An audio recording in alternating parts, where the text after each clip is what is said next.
बहुत बड़ा हादसा हुआ, उसकी जांच भी हो रही है। जांच पर क्या कुछ सामने आया ये आपको बताऊं। आखिरी कॉल और सब खत्म। ये जो हादसा हुआ, इस हादसे से पहले हमने आपको बताया था एक आखिरी कॉल की थी पायलट ने एयर ट्रैफिक कंट्रोल को। आज इस बात का खुलासा हुआ है पायलट ने उस आखिरी फोन में क्या कहा था, आखिरी बार जब वो कॉकपिट में था तो क्या कह रहा था। तस्वीर दिखाओ। पायलट कॉकपिट के अंदर था और कॉकपिट के अंदर क्या हो रहा था, पायलट क्या कह रहा था, सुनिए। थ्रस्ट नहीं मिल रहा, मेडे मेडे मेडे, थ्रस्ट नहीं मिल रहा, पावर कम हो रही है, प्लेन उठ नहीं रहा, अब नहीं बचेंगे। मेडे मेडे मेडे, थ्रस्ट नहीं मिल रहा, पावर कम हो रही है, प्लेन उठ नहीं रहा, अब नहीं बचेंगे। मेडे मेडे मेडे, थ्रस्ट नहीं मिल रहा, पावर कम हो रही है, प्लेन उठ नहीं रहा, अब नहीं बचेंगे।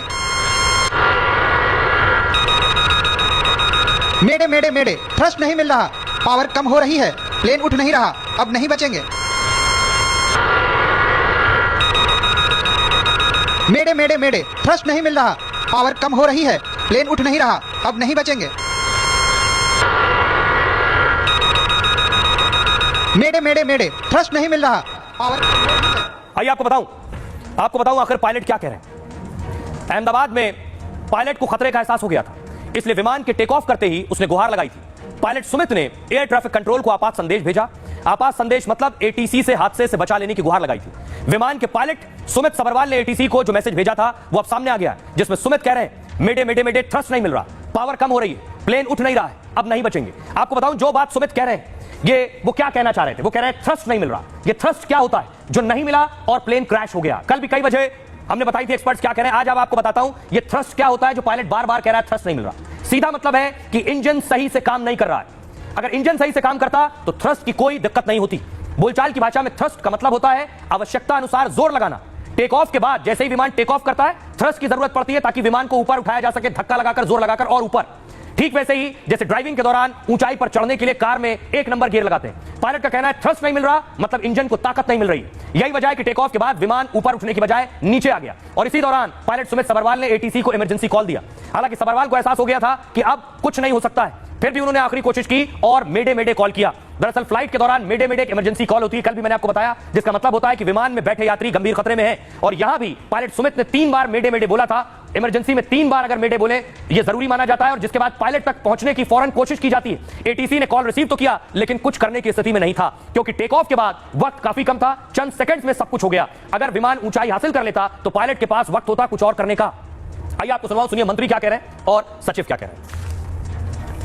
दोपहर 1:39 पर टेक ऑफ किया था और कुछ ही सेकंड्स में लगभग 650 फीट की ऊंचाई पर पहुंचने के पश्चात ये सिंक करने लगा, अर्थात ऊंचाई खोने लगा था। 1:39 में पायलट ने एटीसी को, अहमदाबाद एटीसी को, उसने मेडे अर्थात फुल इमरजेंसी की सूचना दी थी। एटीसी के अनुसार जब उसने विमान से संपर्क करने की कोशिश की उसका कोई उत्तर नहीं मिला। ठीक 1 मिनट के बाद यह विमान दुर्घटनाग्रस्त हो गया। Further investigate into the incident. सभी पहलुओं की जांच हो रही है। हमने पहले ही कहा है कि एक हाई लेवल कमेटी बनाएंगे। ब्लैक बॉक्स मिल चुका है, इसे डिकोडिंग करने के बाद सच्चाई सामने आ जाएगी।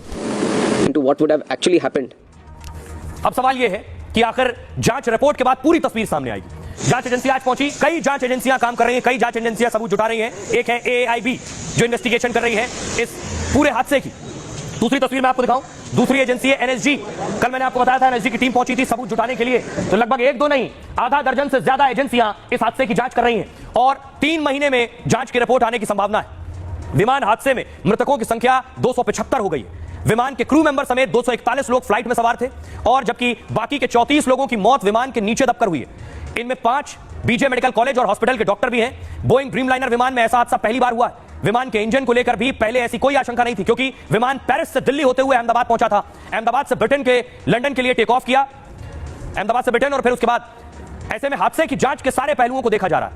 इसलिए कई एजेंसियों को इसकी जांच में लगाया गया है। हादसे की जांच के लिए 3 महीने का वक्त रखा गया है। सबसे पहले DGCA, नागरिक उड्डयन मंत्रालय के तहत आता है ये। DGCA विमान दुर्घटना की जांच पर सीधी नजर रख रहा है, जिसे director general of civil aviation भी कहते हैं।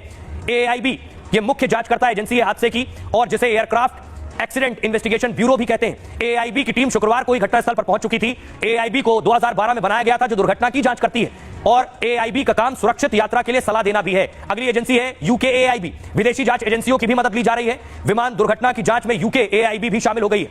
UKAIB ब्रिटेन की प्रमुख जांच एजेंसियों में से एक है और जिसे मुख्य तौर पर विमान दुर्घटनाओं की जांच में महारत हासिल है। FAA, अमेरिका की जांच एजेंसी है, इसे भी लगा दिया गया है।